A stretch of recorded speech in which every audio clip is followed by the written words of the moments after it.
வணக்கம் குருஜி. வணக்கம் சார். சனி வக்ரம் உங்களோட பார்வையில் எப்படி இருக்கு?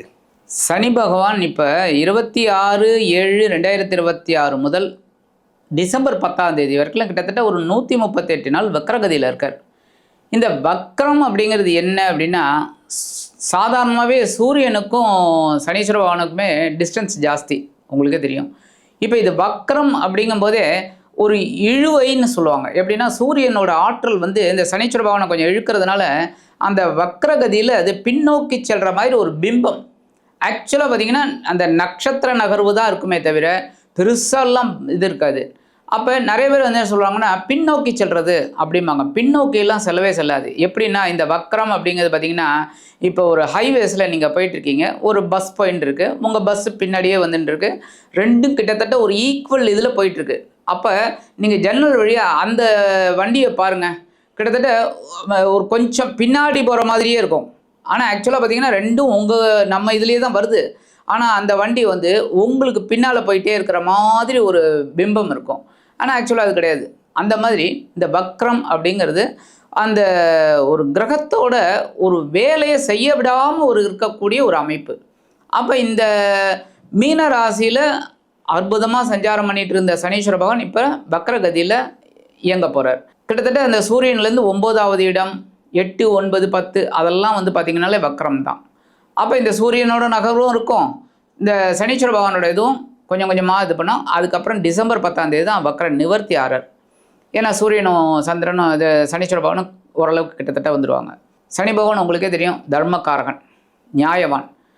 அப்போ சில ராசிகளுக்கு ஒரு நன்மை பயக்கக்கூடிய அளவில் இருக்கும் இந்த வக்ரம். சில ராசிகள் கொஞ்சம் எச்சரிக்கையாக இருக்கிற மாதிரி இருக்கும், அவ்வளோதான்.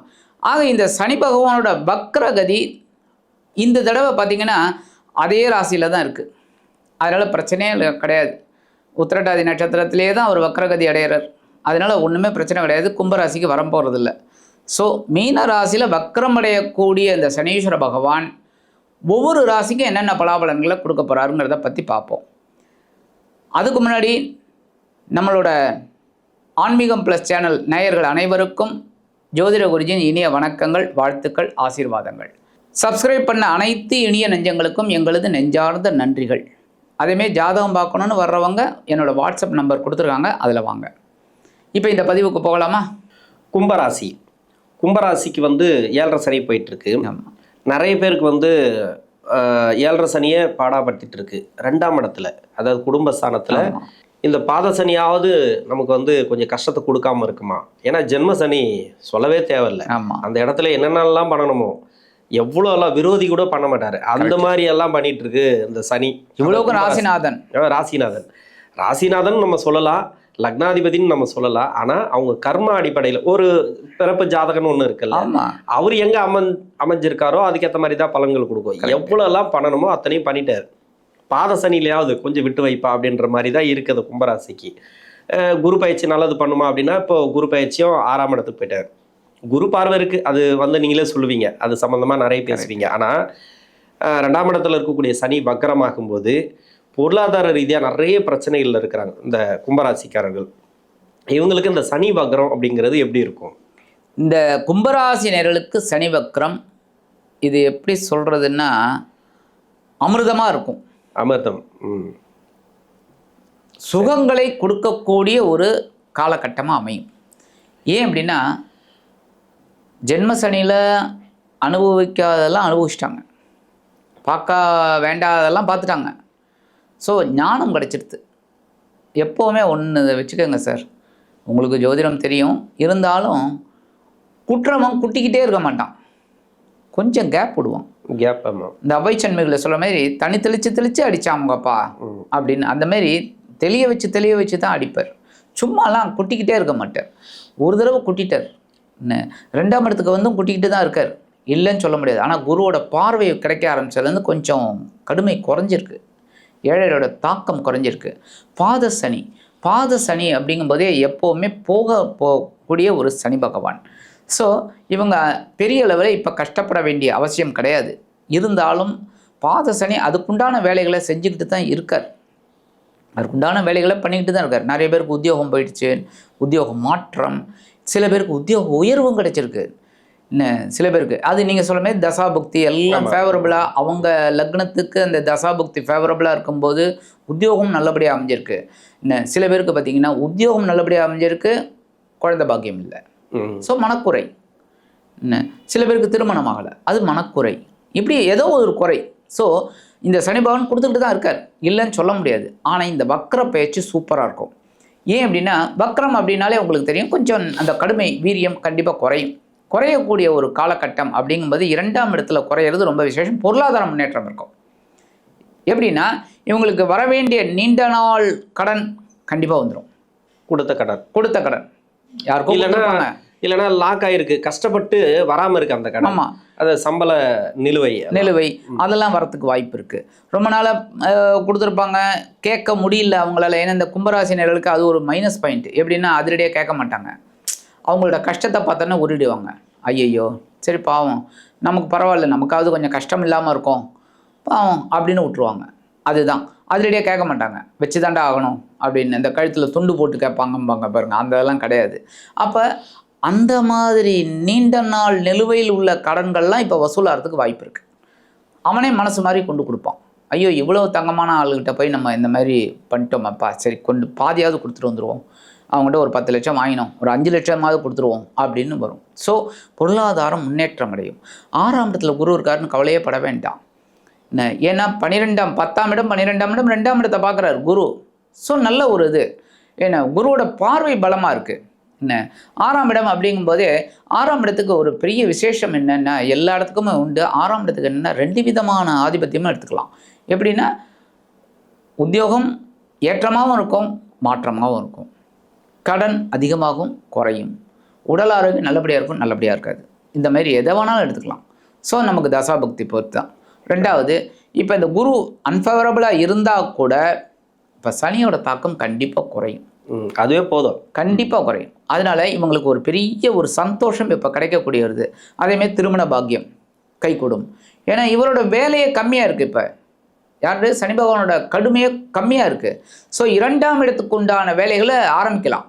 அப்போ குடும்பம் ஏற்படுத்தக்கூடிய ஒரு வாய்ப்பு, பொருளாதாரம், குடும்பத்தில் ஒரு சந்தோஷம், கணவன் மனைவி உறவு எல்லாமே நல்லபடியாக இருக்கும். என்ன குழந்தை பாக்கியம் கொஞ்சம் லேட் ஆகும், அதை கொஞ்சம் கரெக்ட் பண்ணிட்டா போகிறோம், அவ்வளோதான். அவங்கவுங்க ஜாதகப்படி என்ன ஏதுன்னு. மற்றபடி இந்த சனி பகவானோட வக்ரம் இவங்களுக்கு ஒரு அமிர்தமான ஒரு காலம் அப்படின்னு சொல்லலாம். ஓகே, ஒரு நல்ல விஷயம் இது. பரவாயில்ல. இன்னொன்று, ராசிக்கு 4ஆம் இடத்தை சனி பார்த்துட்டு இருக்கார். சமீப காலமாக வேலையில் ஒரு சில பேருக்கு பிரச்சனை 2025லேருந்து. இது யாராருக்கெல்லாம்னாக்கா சனி பகவான் சுய ஜாதகத்தில் வக்கரமாக இருக்கிறவங்களுக்கு. ஏன்னா அந்த நட்சத்திரத்தில் தானே அவர் இருந்தார். அது ஒன்றும் இல்லைன்னா சுக்கிரன் வக்கரமாக இருக்கிறவங்களுக்கு இது மாதிரிலாம் வேலை ரீதியாக கொஞ்சம் பிரச்சனைகள் போயிட்டே இருந்தது. வேலை போல, ஆனால் வேலை இருக்குமோ இருக்காதோ அப்படின்ற மாதிரி ஒரு சில இதுவெல்லாம் இருக்குது. அவங்களுக்கே ஒரு டவுட் இருக்குது, என்ன ஆகுமோ ஏதாவுமோ, அடுத்து வேலை கிடைக்குமோ கிடைக்காதோ அப்படின்ட்டு. இது வக்கர காலத்துக்கு முன்னாடி. இப்போ வக்கரமாகிறார், அதே நட்சத்திரம் தான் டச் பண்ண போகிறாரு. அப்போ பார்வையும் அதே பார்வை தான், 4ஆம் இடத்தை பார்க்குறாரு. இப்போ இது மாதிரி இருக்கக்கூடிய நபர்களுக்கு ஒரு சில பேருக்கு வேலை கண்டிப்பாக 4ஆம் இடம் சம்மந்தப்பட்டாலே சனி பார்த்தாலே வேலை காலி பண்ணி விடும், இல்லைன்னா வேலையில் உயர் பதவி கொடுக்கும். அது தசாபுத்தி பொறுத்து. நான் சொல்றது என்னன்னா, தசாபுத்தி சரியில்லாதவர்களுக்கு கோச்சாரமும் கொஞ்சம் பிரச்சனை கொடுக்கும். இது 7.5 சனி இல்லையா, அதில் அவரு தான் எடுத்துப்பார் ஃபுல்லாகவே.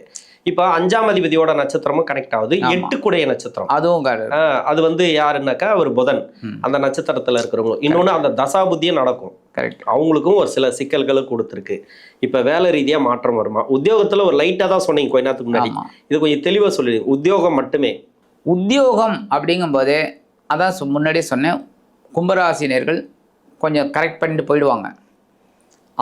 அந்த மாதிரி இருக்கிறவங்களுக்கு கவலை இல்லை. ஆனால் உத்தியோக மாற்றம் நிறைய பேருக்கு கிடைக்கும். ஏன்னா சனியோட பார்வை 4ஆம் இடத்துல விழும்போதே அதுதான் பிரச்சனை. ஸோ உத்தியோக மாற்றம், இடமாற்றம், வேலை மாற்றம் இதெல்லாம் கண்டிப்பாக கிடைக்கும். அப்போ அதெல்லாம் இவங்க கரெக்ட் பண்ணிக்கிறது நல்லது. எப்படின்னா இந்த மாற்றங்களை அவங்க எடுத்துக்கணும், வேறு வழி கிடையாது. எல்லா மாற்றத்தையும் நம்ம எடுத்துக்கணும். ஏன்னா மாற்றம் ஒன்றே மாறாது. ஸோ அது மட்டும்தான் மாறாது, கரெக்டாக மாறிக்கிட்டு இருக்கோம். ஸோ நம்ம மாற்றத்தை எடுத்து தான் ஆகணும் சில பேருக்கு. ஏன்னா எல்லா இடத்துலையும் ரொம்ப வருஷங்கள் வேலையை பார்த்தவர்கள்லாம் இல்லை. இன்னும் 2 வருஷம் ஒரு கம்பெனியில் இருப்பாங்க, அடுத்து ஒரு 3 வருஷம் இருப்பாங்க, ஒரு 10 வருஷம் இருப்பாங்க, அப்புறம் மறுபடியும் 1 வருஷம் இருப்பாங்க. இப்படி ஏன்னா காலகட்டங்கள் அப்படி மாறிட்டு இருக்கும். சில நேரத்தில் சில மாதிரி, சில பேருக்கு நல்லபடியாக இருக்கும். பட் கும்பராசி நேயர்களுக்கு நல்ல ஒரு முன்னேற்றம் இப்போ கண்டிப்பாக கிடைக்கும். புதுசாக வேலை தேடுறவங்களுக்கு நல்ல வேலை வாய்ப்பு அமையும். இந்த வக்ர பயிற்சியில் இருந்தாலும் வக்ர பார்வை அப்படிங்கும்போதே என்னதான் பார்வை அப்படின்னாலும் குருவோட பார்வை அங்கே விழருது சனி மேலே. அப்போ சனியோட அந்த குரு பார்வை வரும்போதே இவங்களுக்கு கொஞ்சம் கடுமை குறைஞ்சிருக்கு. இப்போ இந்த வக்ரம் அப்படிங்கும்போதே பார்வை நல்லாயிருக்கும். ஸோ ஓரளவுக்கு இவங்களுக்கு நல்ல உத்தியோகம் கிடைக்கும். உத்தியோகத்தில் ஒரு மாற்றங்கள், உத்தியோகத்தில் ஒரு முன்னேற்றங்கள் இதெல்லாம் கிடைக்கிறதுக்கு நல்ல வாய்ப்பு இருக்குது. உத்தியோகம் நல்லபடியாக இருக்கும், கவலையே பட வேண்டாம். அதேமாதிரி படிக்கிற குழந்தைகள் கான்சன்ட்ரேஷன் வேணும், அது முக்கியமானது. ஏன்னா எப்போவுமே கான்சன்ட்ரேஷன் வேணும். ஏன்னா இப்போல்லாம் வந்து மீடியா நிறையா இருக்குது, அவங்களுக்கு பொழுதுபோக்கு அம்சங்கள் ஏகப்பட்டது இருக்குது. அப்போல்லாம் அந்த காலகட்டத்தில் கிடையாது. அந்த காலத்தில் வந்து சினிமா மட்டும்தான், இல்லைனா விளையாட்டு சினிமா. அது கூட விளையாட்டு அப்படிங்கும்போதே பார்த்தீங்கன்னா அந்த வெளிச்சம் இருக்கிறவர்கள் தான் விளையாடுவாங்க. கிரிக்கெட்டு அது இதுன்னு விளையாடிட்டு இருப்பாங்க. வெளிச்சம் போனோடனே வீட்டுக்கு வந்துடுவாங்க, ஸோ படிக்க உட்காந்துருவாங்க. ஸோ அந்த கரெக்டாக இருந்தது. இப்போ அப்படி கிடையாது. இப்போ விளக்கோலிலேயும் விளையாடலாம் அப்படிங்கிற மாதிரிலாம் வந்தாச்சு.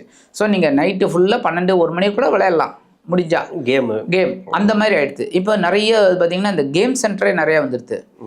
பணம் தான் கேம் சென்டர் வந்து உட்காந்து விளையாடிட்டு இருக்காங்க. ஸோ இந்த படிக்கிற குழந்தைகள் அவங்கவுங்க படிப்புக்கேற்ற மாதிரி அந்த கான்சன்ட்ரேஷனை வளர்த்துக்கிட்டாங்கன்னா ரொம்ப நல்லது. விளையாட்டுத்துறையில் இருக்கிற குழந்தைகள் மட்டும் கவனமாக விளையாடணும். ஏன்னா ஏதாவது ஒரு இது நடக்கிற மாதிரி இருக்குங்கிறதுனால அவங்க விளையாடுறதுல கவனமாக விளையாடினா நல்லது. அதான் ஒரு காலத்தில் வந்து அந்த பௌர்ணமிக்கு 2-3 நாளைக்கு முன்னாடி, பௌர்ணமிக்கு பிறகு ஒரு 2 நாள் அதிகபட்சம் நிலா வெளிச்சத்தில் வந்து விளையாடுவாங்க, ஒரு 8-9 வரைக்கும். அந்த காலங்கள்லாம் வந்து வேற. கரெக்ட். கும்பராசிக்கு வந்து முதலீடு போடலாமா? ஒரு ஷார்ட்டாக சொல்கிறேங்க. முதலீடு இப்போ பெரிய அளவில் போட்டால் கொஞ்சம் கஷ்டம்தான். ஏன்னா குருவும் கொஞ்சம் இதில் இருக்கிறதுனால பெரிய அளவில் போடாமல் ஓரளவுக்கு ரன் பண்ணி, ஏன்னா பிஸ்னஸில் போட்டு தாங்க ஆகணும், வேற வழி இல்லை. இப்போ ஒரு பிசினஸ் புதிய முதலீடுகள் நான் கேட்குறேன், புது தொழில் ஆரம்பிக்கிறது கேட்குறேன். மற்றபடி வேற ஒன்றும் இல்லை. ரன் ஆகிறது நீங்கள் ரன் ஆகணும் தான் சொல்லுவீங்க. ரன் ஆகிறதுக்கு இவங்க ஓரளவுக்கு போட்டு பண்ணலாம். புதிய கம்பெனி ஆரம்பிக்கிறீங்க, புதுசாக ஒரு தொழில் ஆரம்பிக்கிறீங்க அப்படிங்கும்போது அதற்குண்டான வேலைகளை நீங்கள் பண்ணித்தான் ஆகணும். நீங்கள் அந்த இன்வெஸ்ட்மெண்ட்டை பண்ணினா தான் அதுக்கு ப்ரிலிமினரி எக்ஸ்பென்சஸ்ம்பாங்க என்ன, அதெல்லாம் நீங்கள் ப்ரொமோஷன், பிஸ்னஸ் ப்ரொமோஷன் அதெல்லாம் நீங்கள் பண்ணி தான் ஆகணும். இப்போ ஒரு மீடியா நீங்கள் அப்படின்னா அதை நீங்கள் ஒரு டெவலப் பண்ணணும் அப்படின்னா, இப்போ ஒன்றும் இல்லை, ஒரு டெக்ஸ்டைல் ஆரம்பிக்கிறீங்க, டெக்ஸ்டைல் பிஸ்னஸ், அந்த ஒரு கடை வைக்க போகிறீங்க, பெரிய ஷோரூம். அப்போ அந்த ஷோரூமை நீங்கள் வந்து டெவலப் பண்ணணும் அப்படின்னா நீங்கள் பிஸ்னஸ் ப்ரொமோஷன் பண்ணணும். ஒரு நடிகையை வச்சு திறக்க வைக்கணும், இல்லை ஒரு பெரிய அரசியல்வாதியை வச்சு திறக்க வைக்கணும், அதுக்கு ஒரு பேனர் போடணும், அதெல்லாம் செலவு தானே, பண்ணி தான் ஆகணும். ஏன்னா அதெல்லாம் நீங்கள் பண்ண தான் பிஸ்னஸ் ப்ரொமோஷன். ஸோ அதெல்லாம் நீங்கள் பண்ணலாம்.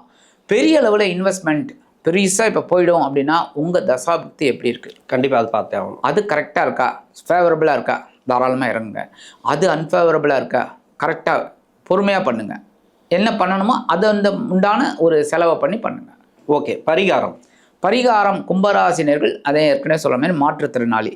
அடுத்தது சனிக்கிழமை எண்ணெய் தேய்ச்சி குளிக்க சொல்லுங்கள், ரொம்ப விசேஷம். நல்லெண்ணெய் தான்.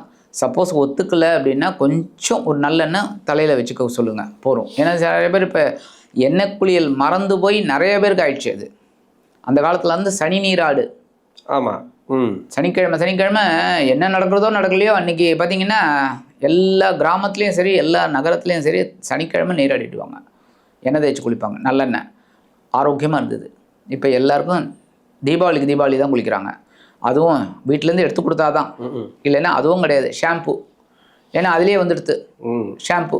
ஸோ ஈஸியாக குளிச்சுட்டு வந்துடுறாங்க. சனிக்கிழமை நீராட சொல்லுங்கள், எண்ணெய் தேய்ச்சி. ஒத்துக்காதவங்க கொஞ்சம் ஒரு சொட்டு நல்லெண்ணெயை தலையில் வச்சுட்டு குளிக்க சொல்லுங்கள், அவ்வளோதான். அதுக்கப்புறம் சனிக்கிழமை கோயிலுக்கு போக சொல்லுங்கள், சனி பகவான் போயிட்டு வழிபாடு பண்ணிவிட்டு ஒரு அர்ச்சனை பண்ணிட்டு வர சொல்லுங்கள். சூப்பர். கும்பராசினர்களுக்கு அற்புதமாக இருக்கக்கூடிய ஒரு காலகட்டம். ஸோ இந்த பரிகாரம் இவங்க பண்ணாலே இந்த கும்பராசினியர்களுக்கு ராசிநாதனும் விரையாதிபதியுமான சனீஸ்வர பகவான் 2ஆம் இடத்தில் வக்ரகதியில் இருந்தாலும் அற்புதமான ஒரு சந்தோஷத்தை கண்டிப்பாக கொடுப்பார் என்று கூறி விடைபெறுகிறேன். நன்றி.